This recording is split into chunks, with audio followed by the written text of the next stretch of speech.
Annonceurs, entrepreneurs, promoteurs et chefs d'entreprise, choisissez dès à présent votre meilleur partenaire média, Ideal Production. Ideal Production est basé à Cotonou au Bénin. Ideal Production, le partenaire exclusif de Sika TV en Afrique.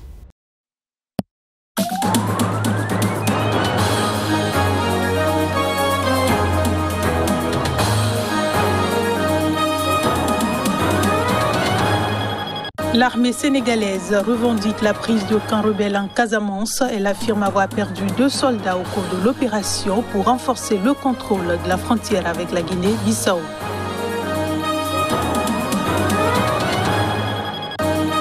Discussion sur le barrage sur le Nil. Le Soudan se dit prêt pour un accord intermédiaire sous condition. Il réclame la tenue de nouvelles négociations.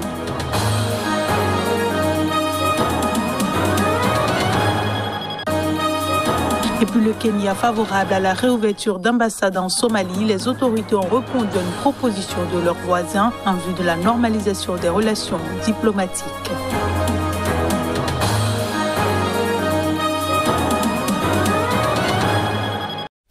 Voilà pour le sommaire de cette édition. Bonjour et bienvenue à tous. Au Soudan, le ministre de l'Irrigation a annoncé que son pays est prêt à un accord intermédiaire sous condition dans la tenue de nouvelles négociations sur le barrage controversé construit par l'Éthiopie en amont du Nil. En aval du fleuve, l'Égypte et le Soudan réclament un accord avec Addis Abeba sur le remplissage du réservoir du barrage géant sur le Nil bleu dont la construction a commencé en 2011. Les précisions.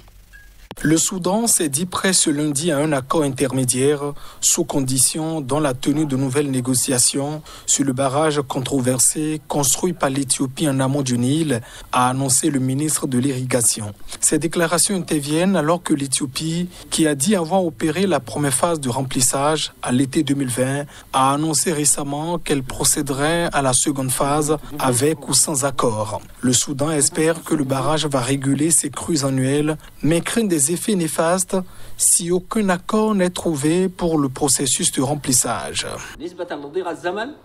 Étant donné les contraintes de temps, le Soudan va accepter un accord intermédiaire sous certaines conditions, dont la signature de tous les points sur lesquels les parties se sont déjà mises d'accord. Deuxièmement, il doit aussi y avoir des garanties que les négociations vont continuer, ce qui signifie que cet accord restera en vigueur jusqu'à ce qu'il soit renouvelé par un autre accord. Troisièmement, que ces négociations porteront sur la première et la deuxième période et que ces pourparlers seront tenus selon un calendrier établi. L'Éthiopie a finalement proposé l'Afrique du Sud pour jouer le rôle de médiateur, ce que le Soudan a accepté. C'est ce que nous avions proposé lors de la dernière réunion à Kinshasa, mais l'Éthiopie avait rejeté cette proposition et la République d'Égypte l'avait soutenue. Il a toutefois noté l'absence de développement dans les échanges entre les 3 capitales depuis les pourparlers d'avril sous la houlette de l'Union africaine. Parallèlement, des dizaines de manifestants soudanais se sont rassemblés ce lundi à Khartoum devant l'ambassade d'Italie pour protester contre le rôle de l'entreprise italienne Salini Impregilo dans la construction du barrage. C'est une ascension qui se finit dans le brouillard, le vent, le froid, la poussière, des cendres. Des volcanologues ont évalué en fin de semaine dernière l'activité du Nyiragongo, le volcan qui a menacé Goma dans l'est de la République démocratique du Congo avec une éruption inattendue le 22 mai dernier. Au départ de l'observatoire volcanologique de Goma, tout vendredi, 4 experts se dirigent vers les flancs du volcan au nord de la ville, sous la protection d'une dizaine de rangers armés du parc national de Virunga. Leur mission, utiliser des drones et des systèmes de caméras pour évaluer les glissements de terrain et voir si le cratère est en train de s'effondrer, explique Christopher Osley, assistant technique de l'OVG. L'expert congolais veut aussi étouffer une rumeur sur les réseaux sociaux disant que le volcan s'est éteint. La montée à 3470 mètres d'altitude se fait par les pistes habituellement suivies par les touristes fermées depuis l'éruption. 4 visiteurs se trouvaient au sommet du volcan le 22 mai selon le parc des Virunga.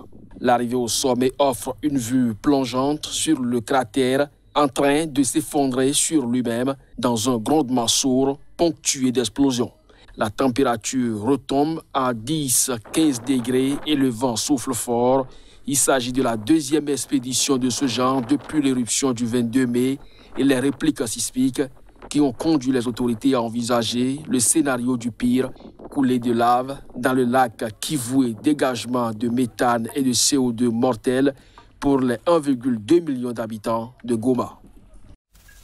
Autre information, l'ex-président Laurent Gbagbo, qui doit revenir jeudi en Côte d'Ivoire après 10 ans d'absence, sera accueilli au pavillon présidentiel à l'aéroport d'Abidjan. L'information a été donnée ce lundi par son parti, le Front populaire ivoirien. Reportage.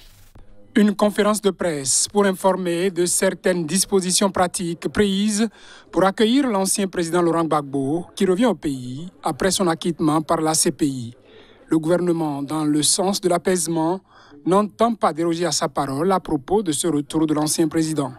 Les honneurs dus à son rang lui seront rendus, commençant déjà par l'aéroport. Aujourd'hui, je confirme solennellement que le président Laurent Gbagbo arrivera à Abidjan le jeudi 17 juin 2021 par vol régulier venant de Bruxelles à 15h45 à l'aéroport Félix Houphouët-Boigny. Le président Alassane Ouattara a décidé de donner le pavillon présidentiel pour accueillir le président Laurent Gbagbo. Le président Ouattara a autorisé son ancien rival à rentrer en Côte d'Ivoire après son acquittement par la Cour pénale internationale de la Haye fin mars. Laurent Gbagbo était accusé de crimes contre l'humanité. Il avait été arrêté en avril 2011 après avoir contesté la victoire d'Alassane Ouattara à la présidentielle de 2010. Son refus d'admettre sa défaite avait provoqué une grave crise post-électorale ayant fait quelques 3000 morts. Mais à 3 jours de l'arrivée de l'ancien président, son parti et le gouvernement ont donné peu de détails sur l'organisation de cette journée qui pourrait voir les supporters de l'ancien président affluer massivement vers l'aéroport pour accueillir leur chef. Le souci des deux partis est cependant de vouloir éviter tout débordement à l'occasion de ce retour. Je le disais en titre, l'armée sénégalaise a affirmé avoir repris une série de postes de camp de la rébellion en Casamance lors d'une opération lancée début juin pour renforcer le contrôle de la frontière avec la Guinée-Bissau. Elle a présenté aux journalistes les fruits de l'opération. L'opération dans la région de Casamance a fait 2 blessés dans les rangs de l'armée. Un officier qui a sauté sur une mine antipersonnelle et un soldat atteint par balle, a dit un commandant local à des journalistes à quelques kilomètres de la frontière à Arenga.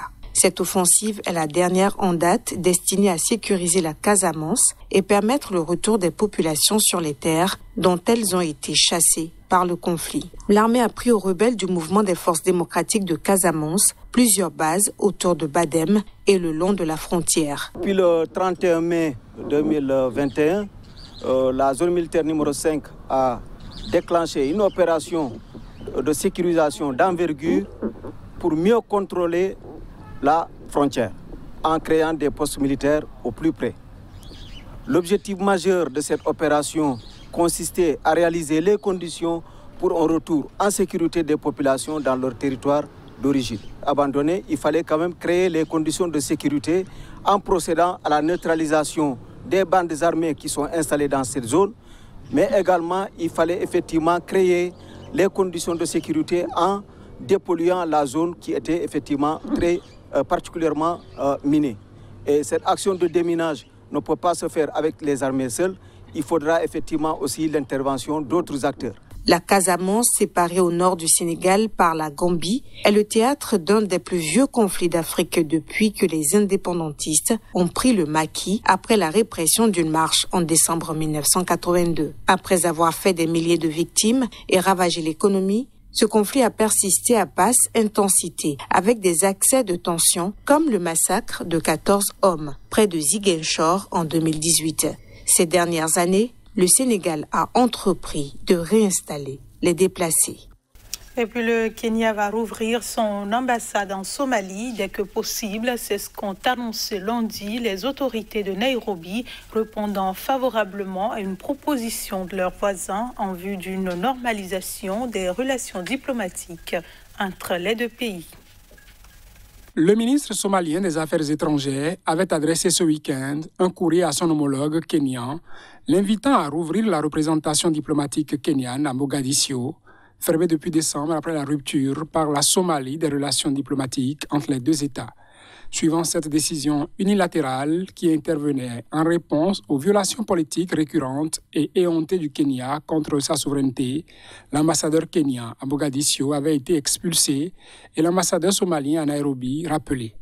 Dans une lettre publiée lundi sur son compte Twitter, le ministère kenyan des Affaires étrangères annonce que le gouvernement de la République du Kenya prend acte et accueille favorablement l'invitation du gouvernement fédéral de Somalie à restaurer les relations diplomatiques entre la Somalie et le Kenya. Le gouvernement kenyan procédera à la réouverture de son ambassade à Mogadiscio dès que possible et invite l'ambassadeur de la République fédérale de Somalie à revenir à Nairobi et reprendre ses fonctions, ajoute-t-il. Le gouvernement somalien avait annoncé le 6 mai la reprise des relations diplomatiques avec le Kenya. Les autorités de Nairobi avaient alors simplement indiqué prendre note de cette initiative et attendre avec intérêt la poursuite de la normalisation des relations par les autorités somaliennes. Les deux voisins d'Afrique de l'Est, qui partagent 700 km de frontières communes et sont en théorie alliés dans la lutte contre les islamistes Shebab, nourrissent des relations tumultueuses. La Somalie a régulièrement accusé le Kenya d'ingérence, tandis que le Kenya a accusé Mogadiscio de chercher un bouc émissaire à ses problèmes internes. La rupture des relations diplomatiques en décembre 2020 est intervenue alors que le président kenyan Uhuru Kenyatta recevait à Nairobi le président de la République autoproclamée du Somaliland, non reconnu par la communauté internationale et que Mogadiscio considère comme faisant partie intégrante de la Somalie. Et c'est la fin de cette édition. Merci de votre attention. Restez avec nous. L'info revient dans un instant.